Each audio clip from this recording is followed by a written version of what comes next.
ముఖ్యంగా అంబేద్కర్ గారి గురించి చర్చకు వచ్చినప్పుడు అంబేద్కర్ అందరి వాడుగా చనిపోయాడు. కొందరి వాడుగా కాదు, అందరి వాడుగా పనిచేసిండు. ఈ ప్రపంచంలోనే అత్యంత గొప్ప ఐకాన్ ఆఫ్ నాలెడ్జ్, ఈ ప్రపంచ మేధావులలో గొప్ప మేధావిగా ఆయనకు ఆ పేరు.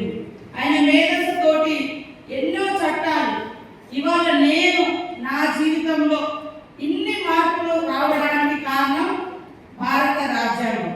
నేను ఒక మామూలు ఆదివాసీ కోయంగూడెంలో పుట్టి మరి మధ్యలో చదివేసుకొని ఉద్యమాలకు వెళ్ళి మళ్ళీ వచ్చి భారత రాజ్యాంగం ఇచ్చినటువంటి అవకాశాలతోటి ఒక లాయర్గా చదువుకొని ఒక ఎమ్మెల్యేగా అయ్యి మళ్ళీ చదువుకుంటూ ఒక ఎంఏ చేసుకొని పిహెచ్డి చేసి ఎల్ఎల్ఎం చేసి మినిస్టర్గా ఈరోజు ఇక్కడ నిలబడ్డా అంటే అంబేద్కర్ గారు రచించినటువంటి భారత రాజ్యాంగం. ఆనాటి భారతదేశం మొదటి ప్రధానిగా ఈ యొక్క రాజ్యాంగాన్ని పార్లమెంట్లో ప్రవేశపెట్టి చట్టబద్ధం చేసినటువంటి నెహ్రూ గారు.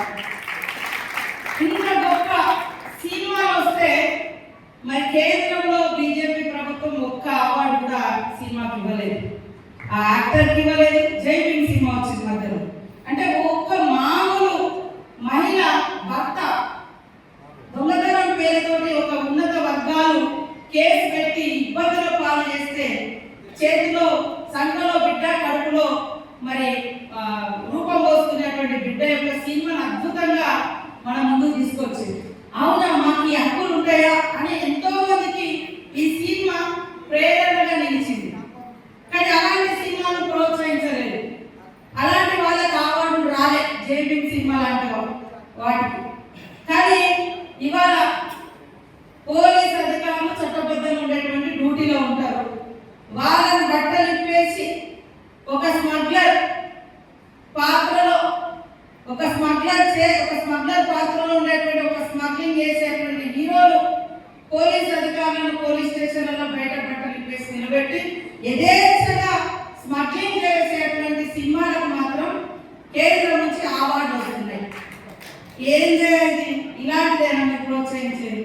ఏ సినిమాను మేము గౌరవిస్తాం, సినిమాను ఒక ఎంటర్టైన్మెంట్ పబ్లిక్ ఉంటుంది, కానీ పబ్లిక్ ఎలాంటి మెసేజ్ ఇస్తారు? స్మగ్లర్ హీరోలు అవుతారంట, ఒక అవేర్నెస్ ఇచ్చేటువంటి లాయర్ జీరో అయితే ఎట్లా?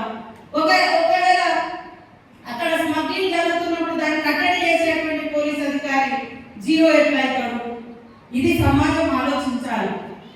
కాబట్టి సినిమా యాక్టర్లైనా, సినిమా ప్రొడ్యూసర్స్ అయినా, డైరెక్టర్లు అయినా ఈ సమాజాన్ని ఒక ఉన్నతమైనటువంటి సన్మార్గంలో తీసుకెళ్లేటువంటి లక్షణాలు, ఇతరుల గురించి తప్పించేటువంటి భావాన్ని, ఇతరులకు హెల్ప్ చేసే భావాన్ని, ఇతరుల గౌరవాన్ని కాపాడే విధంగా సినిమా తీస్తే సమాజం ఇంకా సన్మార్గంలో నడుస్తుంది.